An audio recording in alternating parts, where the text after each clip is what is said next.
Hi, I'm Ben Hunt. Welcome to Ben Whelan Presents Fun with Tools, Episode 3, Sanders. There's a lot of different types of sanders, so I'm going to move pretty quick. I won't get too in-depth on each one. Just introduce them and explain one or two things they'd excel at. When you're coming up on a project, you got to figure out the correct tool for the job, or that will make it the most easy to accomplish good results. A belt sander, we'll start here. This is the big boy. This will take off the most wood as you're going.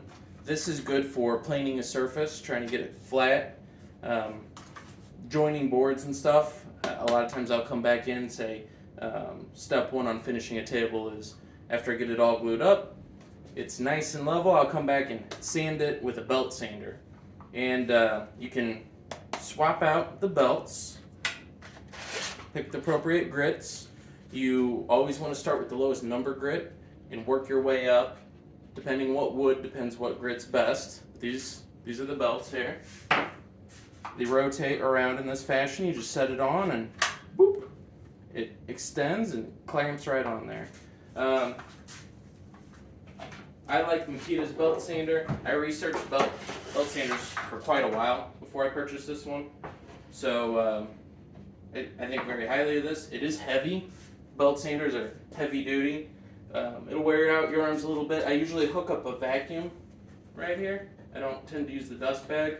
Like I said, this kicks off a lot of dust, takes a lot of wood off. Very handy tool, a little hard to maneuver. So that would be a big surface and flattening it. Orbital sanders, I have two of them here. I have the skill sander. First one I got, I really like it. It's not very expensive, but it's got a nice pressure sensor here. Show you if you're pushing too hard on the wood. Orbital sanders will make swirl patterns on your project. You got little Velcro deals go on here. You line up the holes. That should suck some of the dust up, especially if you hook it up to a vacuum. These are nice. They're kind of universal. They're handy. If you're using an orbital sander on a project, you may want to hand sand at the end to try to get the swirls out. Generally, I do like to hand sand at the end of my projects anyways, but these are handy to have. I got this DeWalt one from a garage sale. It was a sweet deal, so now I got two. Right here, these guys, the square ones here, you just buy sheets of sandpaper. I have a sheet around here. There we go. Cut out the squares, and then you attach them under these clamps. These clamps here. You just hook it over, put it down. So it's buying sheets of sandpaper is a cheap way to go. That's nice to have. This actually has the pressure control too, so that's really handy, especially when you're first starting out. These skill sanders have held up well for me. I do like to buy higher end tools just to make them last, but skill sanders being cheap isn't bad in and of itself, and they've really held up well for me, so I'll give them props there. Detail sanders. Okay, so DeWalt makes this oscillating tool, and you see here it's got a Velcro pad on it, and you can buy sandpaper that sticks on there. Actually, DeWalt makes sandpaper that fits this correctly. This is a Craftsman paper, I believe. When I bought this tool, they were out of the DeWalt sanding pads at Lowe's, so I wound up getting a different brand. It doesn't fit on perfectly, but I haven't used this too much. It's nice. It's good for some jobs. It just depends on the project. Detail sanders are handy for getting into tighter spaces. The last project I did, I actually went out and got this Festool detail sander. Now, this is cream of the crop sander here. Very high-end sandpaper. I was told a while ago that the sander is only as good as the sandpaper on it. So I would say I've learned that to be especially true using this Festool sandpaper. This stuff's supposed to last forever. Hopefully this is a lifetime supply. Would be nice though. It's quite expensive, like $55 a box. But I hope that'll last me a good long time. This is really nice sander. Its stroke pattern is short, so you don't see as much pattern on the wood. Um, the Orbital sanders will leave a swirl. Belt sander really takes a lot of wood off. This guy, very fine. You're not going to see a lot of marks on your wood.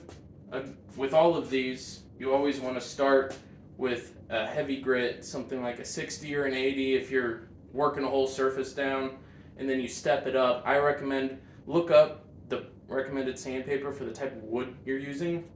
For example, if it's a real hardwood and you take it up to like 400 grit, it's going to get so smooth it may not take stain if you're trying to stain on it. You got to think about how you want it to finish and then use the appropriate sandpaper to get that result. I'll show you the project I did recently here that got me to buy that sander, and I had been putting that off for years.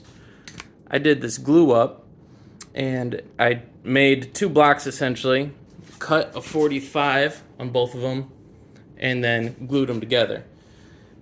I had belt sanded this whole area, but when you're belt sanding, it's a rectangle.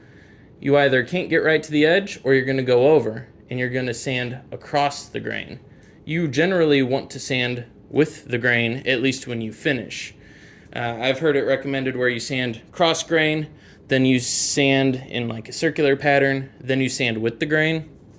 Either way, at the end, you don't want to scratch cross grain. It won't look good. It'll stand out. You'll see the scratch marks.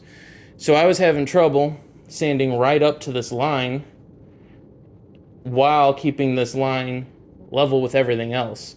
It's very hard to do. That detail sander, I was able to go right up to it, work the line down, and then feather it out. I was able to get a perfect job done on that.